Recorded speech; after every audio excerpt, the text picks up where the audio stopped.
Doctor ortho Ayurvedic oil and capsule, अब दर्द भी घुटने टेकेगा। एनडीए से नवनिर्वाचित सांसदों से मिले पीएम मोदी, नाश्ते की मेज पर संसद की रणनीति पर हुई चर्चा। सरकार मेटा बैठक में एल्गोरिदम पर हुई चर्चा, सरकार ने मांगी सुधार योजना। पीएम मोदी का वीडियो हटाने के बाद बुलाए गए थे मेटा के अधिकारी। उत्तराखंड में 6 नदियां उफान पर, 132 सड़कें बंद, हरिद्वार में घाट डूबे, यूपी में 30 गांव में बाढ़। ट्रंप बोले ईरान से जंग जल्द खत्म हो सकती है, हूती विद्रोहियों का यमन में मिसाइल और ड्रोन अटैक। पश्चिम एशिया के हालात पर मोदी नेतन्याहू की फोन पर बात, कच्चा तेल फिर हुआ महंगा।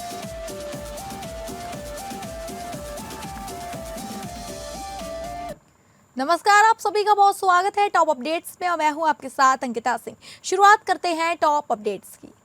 प्रधानमंत्री नरेंद्र मोदी ने आज आगामी संसद सत्र से पहले नवनिर्वाचित एनडीए लोकसभा सांसदों के साथ अपने आवास पर नाश्ता बैठक की। यह बैठक नए सांसदों के साथ परिचयात्मक संवाद का अवसर है, जिसमें संसदीय कार्यप्रणाली, सांसदों की जिम्मेदारियों और आगामी संसद सत्र के लिए सरकार की रणनीति पर चर्चा है। बैठक का उद्देश्य सत्तारूढ़ गठबंधन के भीतर बेहतर समन्वय और संसद में प्रभावी भागीदारी सुनिश्चित करना है।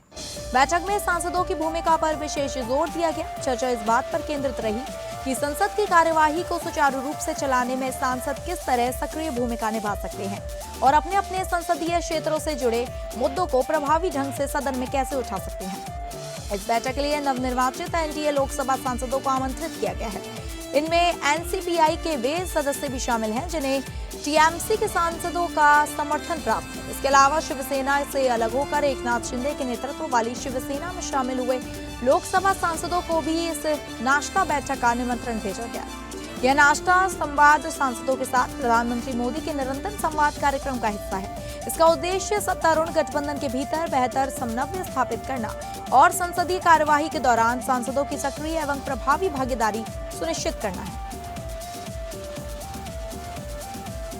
संसद के मानसून सत्र में हंगामा जारी है। लोकसभा और राज्यसभा दोनों में विपक्षी सांसदों की नारेबाजी के बीच कार्यवाही कई बार स्थगित हुई।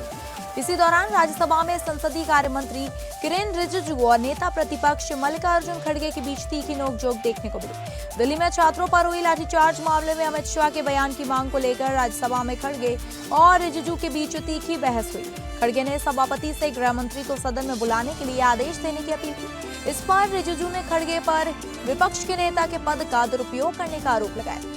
खड़गे ने कहा कि अब मुझे रिजिजू से सीखना पड़ेगा। वे चेयरमैन के चैम्बर में जाकर बोलते हैं कि रोज मैं ही यहाँ आकर बोलता हूँ। अगर मैं नियम नहीं पढ़ूंगा तो क्या उनकी दी हुई चीजें पढ़ूं? वहीं लोकसभा में हंगामे के बीच कराधान और अन्य विधियां संशोधन बिल 2026 पारित हुआ।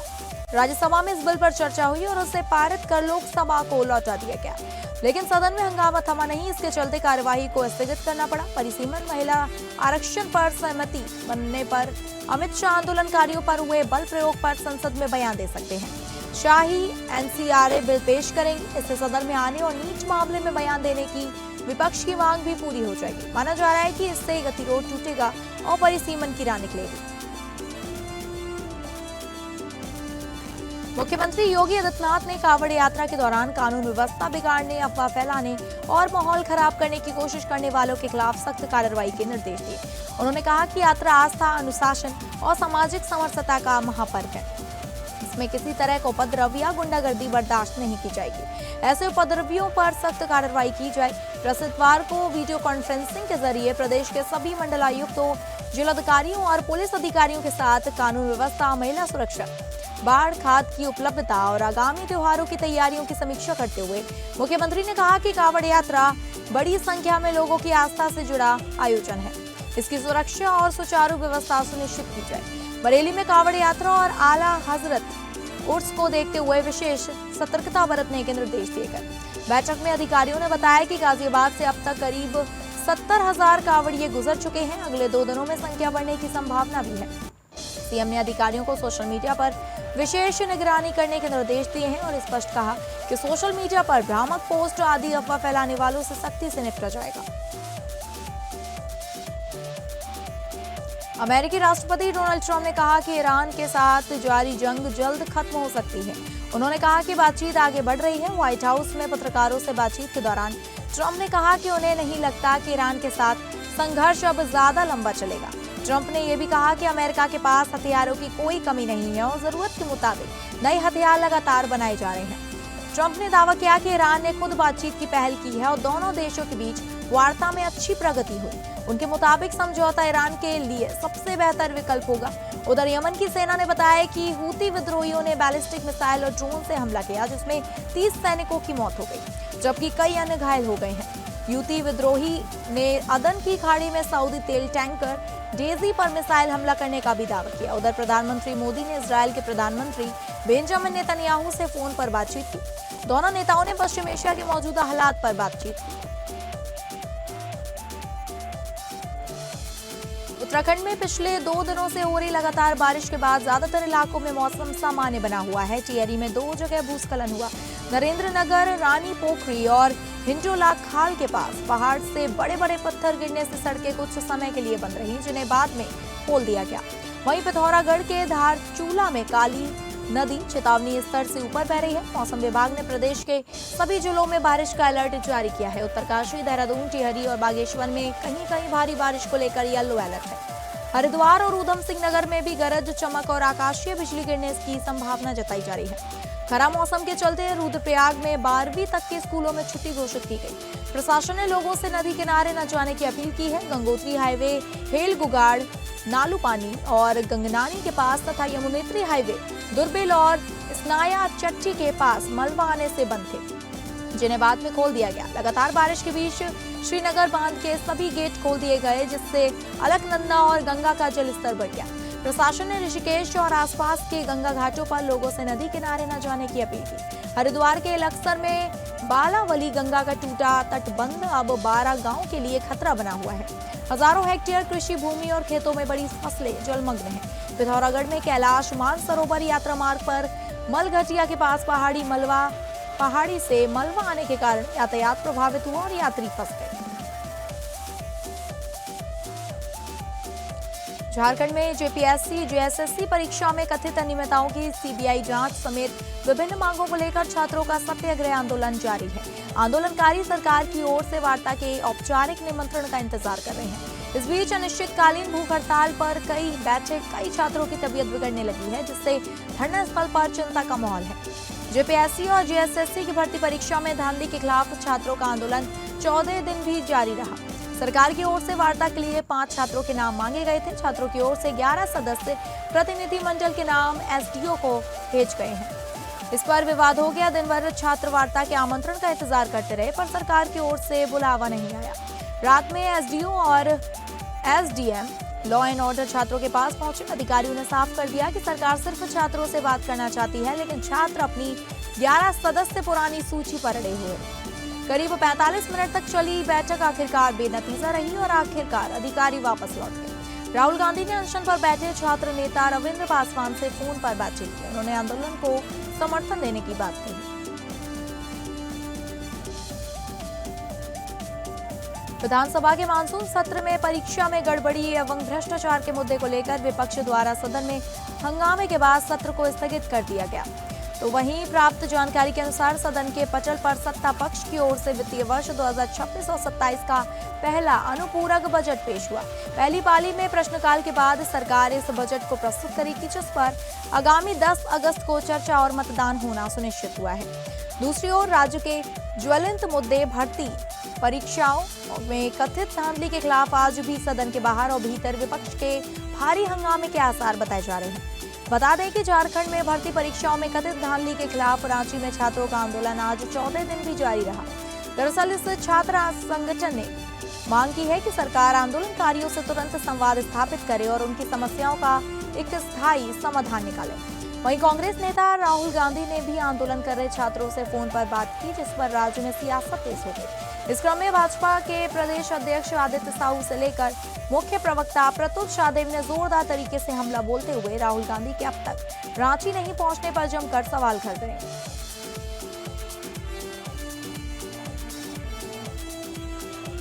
उत्तर प्रदेश कांग्रेस ने संगठन को मजबूत करने की दिशा में बड़ा कदम उठाते हुए 6 नए सचिवों की नियुक्ति की है। उत्तर प्रदेश में आगामी चुनावी तैयारियों और संगठन को मजबूत करने के लिए कांग्रेस पार्टी ने एक बड़ा कदम उठाया है। कांग्रेस ने यूपी में अपने सभी पुराने सह प्रभारियों यानी राष्ट्रीय सचिवों को हटाकर 6 नए सचिवों की तैनाती कर दी है। पार्टी के राष्ट्रीय अध्यक्ष मल्लिकार्जुन खड़गे की सहमति से ये नई नियुक्तियां की गई हैं। कांग्रेस महासचिव केसी वेणुगोपाल की तरफ से जारी आदेश के मुताबिक उत्तर प्रदेश कांग्रेस के नए सह प्रभारियों के तौर पर 6 नेताओं को जिम्मेदारी सौंपी गई है।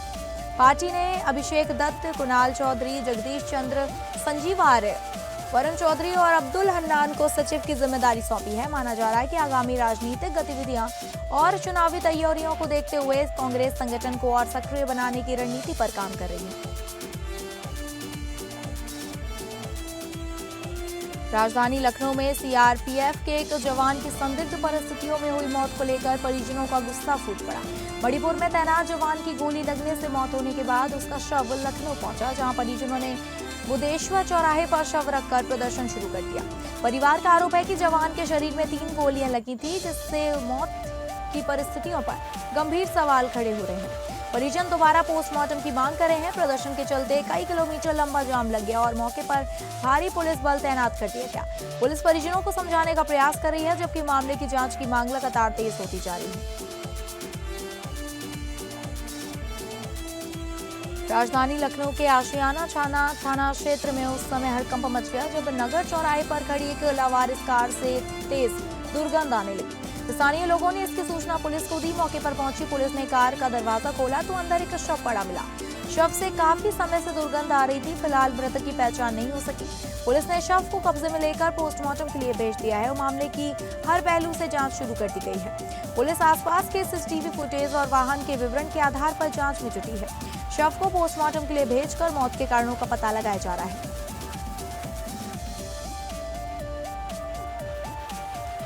उत्तर प्रदेश की राजधानी लखनऊ के बीकेटी इलाके से एक बेहद दर्दनाक और दिल दहला देने वाली घटना सामने आई। यहां चलती हुई कार में अचानक भीषण आग लग गई, जिसकी चपेट में आने से अंदर बैठे एक युवक की जिंदा जलकर मौत हो गई। घटना की सूचना मिलते ही स्थानीय पुलिस और दमकल विभाग की गाड़ियां तुरंत मौके पर पहुंची। फायर ब्रिगेड के कर्मचारियों ने कड़ी मशक्कत के बाद किसी तरह आग पर काबू पाया, लेकिन तब तक बहुत देर हो चुकी थी और कार के अंदर मौजूद युवक को बचाया नहीं जा सका। फिलहाल मृतक युवक की पहचान नहीं हो सकी है। पुलिस ने मौके पर पहुंचकर शव को अपने कब्जे में ले लिया है और उसे पोस्टमार्टम के लिए भेज दिया है। जनपद आजमगढ़ में मादक पदार्थों के विरुद्ध प्रभावी कार्रवाई एवं ऑपरेशन दहन अभियान के अंतर्गत जिला स्तरीय ड्रग डिस्पोजल कमेटी द्वारा कुल 827 किलोग्राम मादक पदार्थ का विधि सम्मत एवं सुरक्षित विनिष्टीकरण कराया गया। संपूर्ण प्रक्रिया की फोटो एवं वीडियोग्राफी कराते हुए पर्याप्त सुरक्षा व्यवस्था एवं आवश्यक सावधानियों का पालन सुनिश्चित किया गया। उक्त अभियान को सफलतापूर्वक संपन्न कराने में उत्कृष्ट योगदान देने वाले अधिकारी एवं कर्मचारियों के सराहनीय कार्यों के दृष्टिगत वरिष्ठ पुलिस अधीक्षक आजमगढ़ डॉक्टर अनिल कुमार द्वारा उन्हें प्रशस्ति पत्र प्रदान कर सम्मानित किया गया। अधिकारी कर्मचारियों ने एडीजीसी एनडीपीएस एक्ट, विशेष मालखाना निस्तारण सेल, डीसीआरबी सदर मालखाना, कोर्ट मोहर्री शाखा सहित विभिन्न थानों के अधिकारी एवं कर्मचारी शामिल रहे।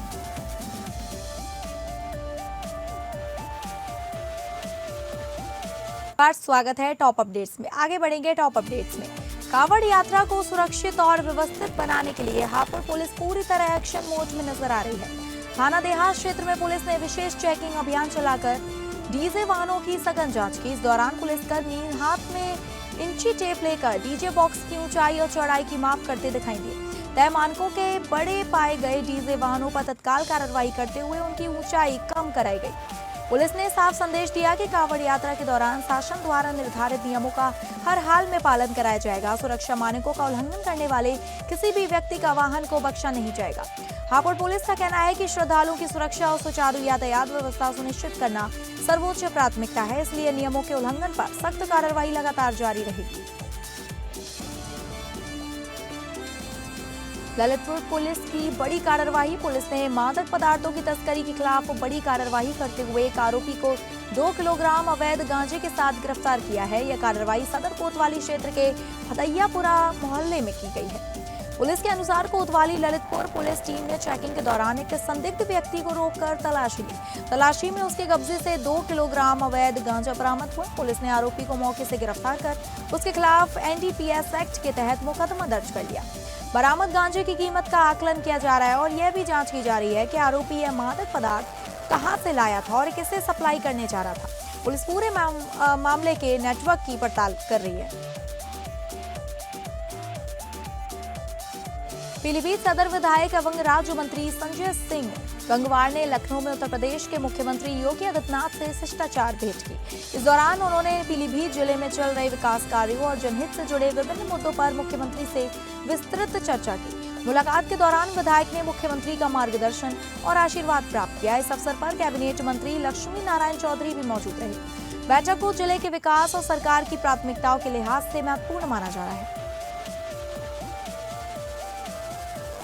वाराणसी में श्रावण मास की कांवड़ यात्रा को लेकर सुरक्षा और यातायात व्यवस्था को अंतिम रूप दिया जा रहा है। पुलिस आयुक्त मोहित अग्रवाल और जिलाधिकारी सत्येंद्र कुमार ने रखौना से हरहुआ तक रिंग रोड फेज 2 का स्थलीय निरीक्षण कर तैयारियों का जायजा लिया।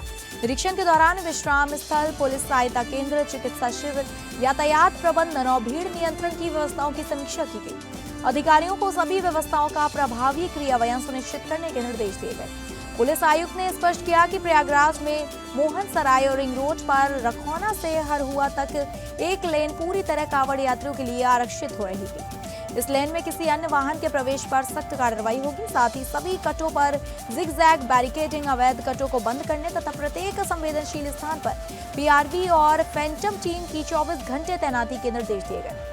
पुलिस प्रशासन का कहना है कि कांवड़ यात्रियों की सुरक्षा, सुविधा और निर्बाध आगमन सर्वोच्च प्राथमिकता है तथा सभी अधिकारी लगातार फील्ड में रहकर व्यवस्थाओं की निगरानी करेंगे।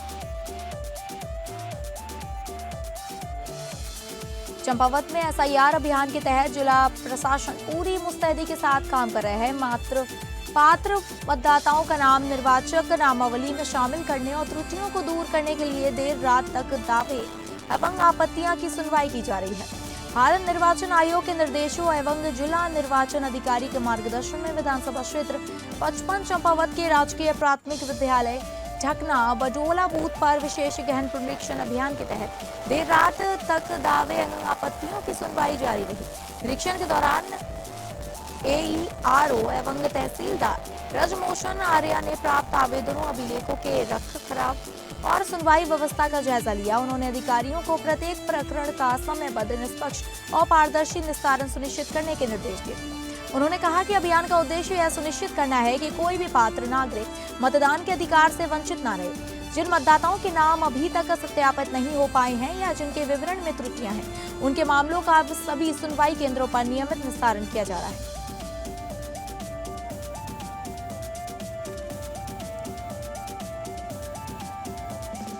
जनपद के दूरस्थ क्षेत्र डुंगरा बोरा में शासन प्रशासन आमजन के द्वार पहुंचा। सीएम पुष्कर सिंह धामी के अंतिम छोर तक योजनाओं का लाभ पहुंचाने के संकल्प को साकार करते हुए लोहाघाट विकासखंड के राजकीय उच्चतर माध्यमिक विद्यालय डुंगरा बोरा में विशाल बहुउद्देशीय जन कल्याण शिविर आयोजित किया गया। जिलाधिकारी के निर्देश पर आयोजित शिविर की अध्यक्षता मुख्य विकास अधिकारी डॉक्टर GS खाती ने की। शिविर में विभिन्न विभागों के स्टॉल लगाए गए, जहां करीब 250 ग्रामीणों ने सरकारी योजनाओं की जानकारी प्राप्त कर उनका लाभ उठाया। शिविर के दौरान 43 आवेदन एवं शिकायतें प्राप्त हुई, जिनमें कई का मौके पर ही निस्तारण किया गया। वहीं 12 प्रमाण पत्रों के लिए आवेदन भरवाए गए तथा 30 लाभार्थियों को विभिन्न सरकारी योजनाओं का लाभ तत्काल प्रदान किया गया।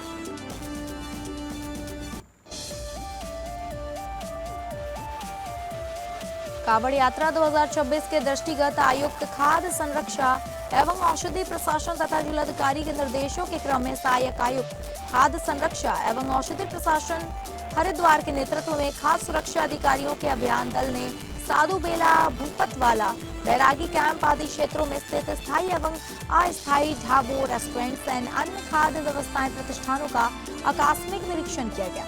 इस अभियान के दौरान विभिन्न ढाबों एवं खाद्य व्यवसाय प्रतिष्ठानों से क्रीम, कड़ी पकौड़ा, बेसन एवं स्ट्रिंग एनर्जी ड्रिंक सहित कुल 4 नमूने जांच हेतु लिए गए।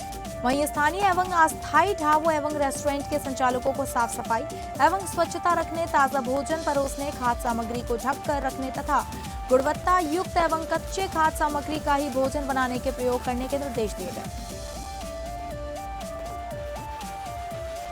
विश्व आदिवासी दिवस के अवसर पर राजधानी रांची के मोरहाबादी मैदान में 2 दिवसीय बृहद कार्यक्रम विश्व आदिवासी महोत्सव 2026 का आयोजन किया जा रहा है। इस महोत्सव के सफल, सुचारू एवं भव्य आयोजन हेतु आवश्यक तैयारियों की समीक्षा तथा कार्यों के आवंटन को लेकर आज जिला दंडाधिकारी सह उपायुक्त मंजुनाथ भजंत्री की अध्यक्षता में एक महत्वपूर्ण बैठक आयोजित की गई। बैठक में कोषांग में प्रतिनियुक्ति पदाधिकारियों के बीच विभिन्न जिम्मेदारियों का स्पष्ट आवंटन किया गया तथा कार्यक्रम के प्रत्येक पहलू को सुचारू रूप से संचालित करने के लिए विस्तृत दिशा निर्देश दिए गए।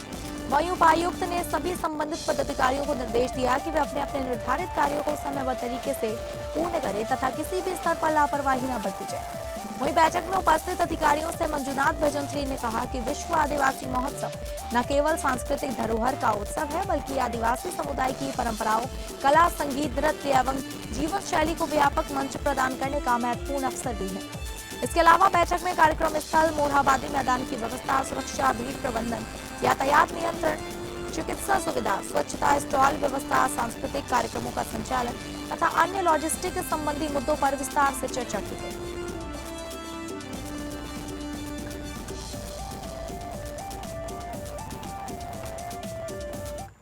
तो फिलहाल टॉप अपडेट्स में बस इतना ही। नमस्कार।